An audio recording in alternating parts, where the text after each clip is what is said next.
So Beam will no longer operate as a standalone company, and my employment at Beam and my employment at CNN, Beam's parent company, is no longer. That's a lot, and I want to use this, what will be a long, boring video, to unpack all of that and explain to you sort of the circumstances around that and what all of that means. And I also want to explain a little bit of like why, like what the hell happened in the last year that led to this. This would be a much easier video to make if I could say that CNN fired me or that I quit from CNN.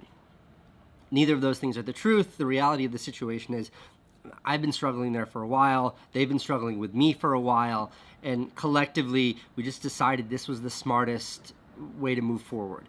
For what it's worth, Matt and I are hand in hand in this, so Matt will also be moving on. What does that mean for Beam, the company? Well, Beam will no longer be this kind of standalone company. Instead, what the media team has done in the last year, that will be absorbed into CNN Digital Studios, including most but not all of the Beam media team.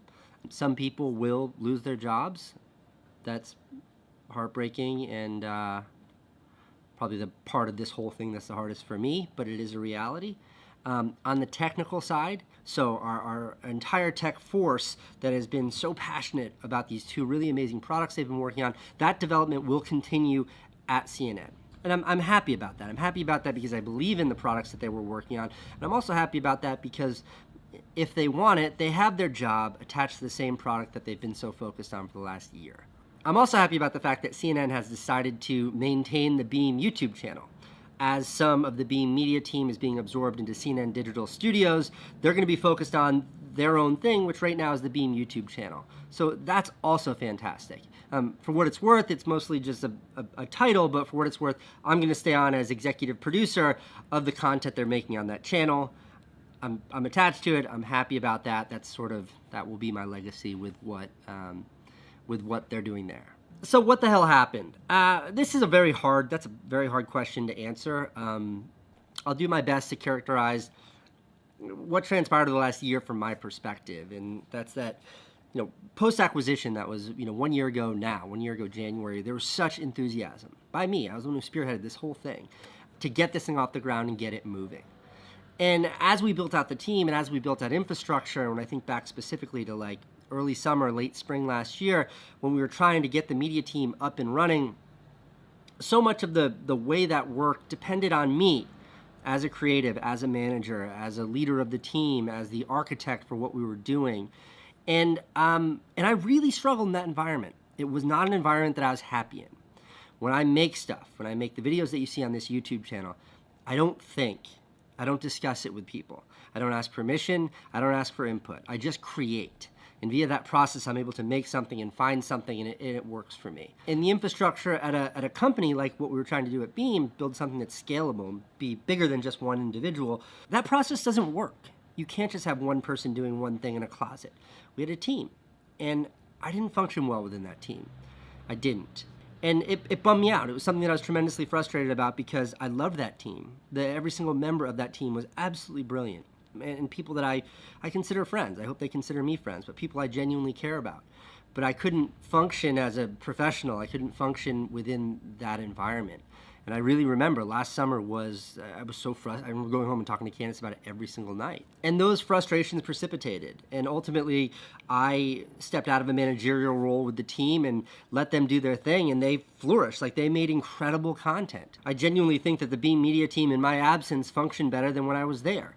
And I would step in at the end and give feedback on the content that they were creating. So then ultimately, by the end of the summer, by fall of 2017 of last year, my role there, I started to question, like, what value am I actually bringing to this company? Like, I can lean on my YouTube audience to try to bring attention to the company, but that's not a meaningful role for me. I'd love to make content, but if I'm gonna go out and make Casey content, it belongs here. If I'm gonna make Beam content, it goes there, but where do I fit?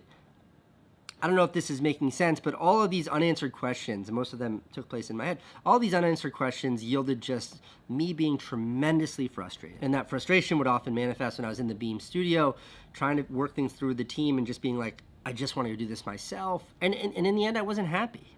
And that sort of led us up to when Matt and I started talking with our partners at CNN.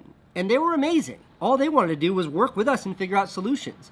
And we had a bunch of ideas, a number of solutions. But in the end, this was the outcome that made the most sense for all parties involved. I mean, we could have very easily put our heads down and hit revenue goals and focused on a business plan that was about hitting numbers and metrics. And that is the last thing in the world I want to spend my days doing. It wasn't interesting for me. And honestly, it wasn't interesting to our partners at CNN. They're like, that's not why we want to work with you. In the end, this was the optimal way for them to sort of leverage the team's talents and skill sets and use them in a way that would be most effective and functional for CNN, for their big investment that they made in this company.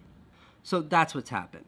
I guess a question that I imagine I would want to know is do I blame myself and I blame myself a little bit. I think there was a confluence of factors that led to this place, but I certainly take credit for a lot of them. I think that had I known then what I know now, I would have operated very differently. But it's more complicated than that. Beam was never a one-man show. So what happens now? Well, now, Matt and I are sort of free to do whatever we want. We don't have jobs anymore. I'm going to be, making videos. I have some big ideas, but I don't think that this is the appropriate place for me to talk about what I'm up to next. I want to figure that out more first. The team, like I said, the entire tech team is going to be offered a position within CNN. Whether they take it or not, I don't know. The majority of the media team is going to be offered a position within CNN. Whether they take it, I don't know. The people who aren't offered their position, I do know that CNN's giving them an extremely generous severance package. CNN, by the way, has been incredible. And not just with this decision, but since the very first time I met those guys, they've been incredible. And whether you like CNN editorially or you watch CNN or you care about CNN at all, I can tell you that every single person I met there and got to interact with there over the last year, from that sweet woman who checks my ID when I walk in the front door to the CEO, every person there has been incredible. That is a company that is comprised of amazing people, and getting to work with them, around them, be near them has been one of the great pleasures of my entire career. And I mean that. How do I feel? How do I genuinely feel right now in my heart? I think I'm not mad. There's nobody to blame here. If there's anybody to blame, I blame myself for my own shortcomings over the last year, but I don't fault anybody, so I'm not angry.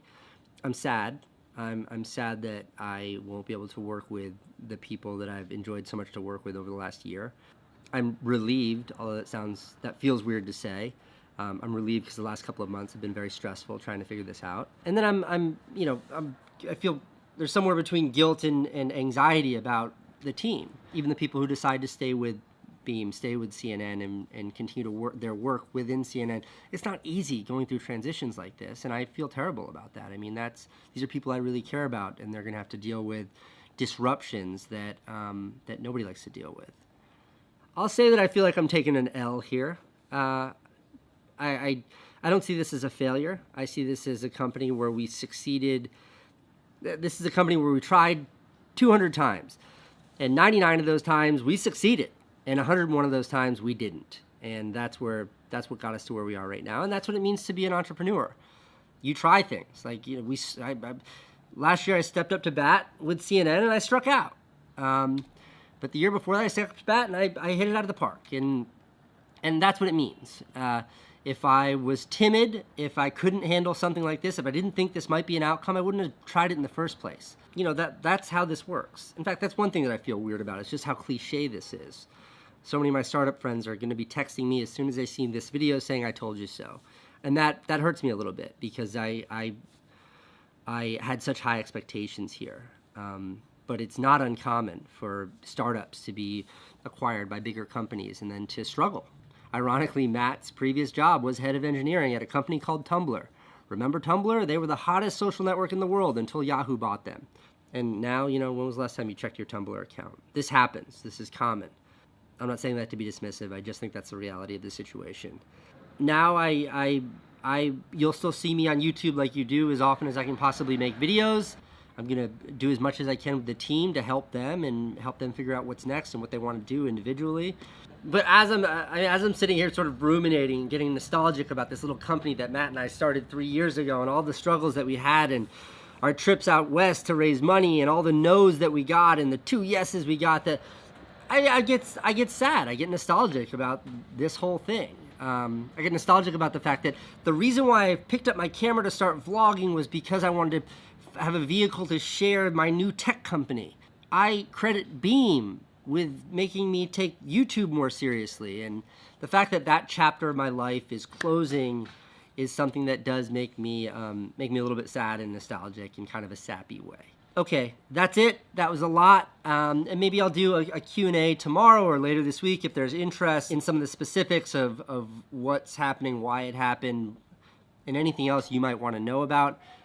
As always, I really do appreciate you and the support this audience has given me over the last several years of building this company.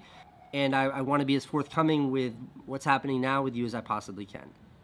Okay, thank you for your ongoing support, and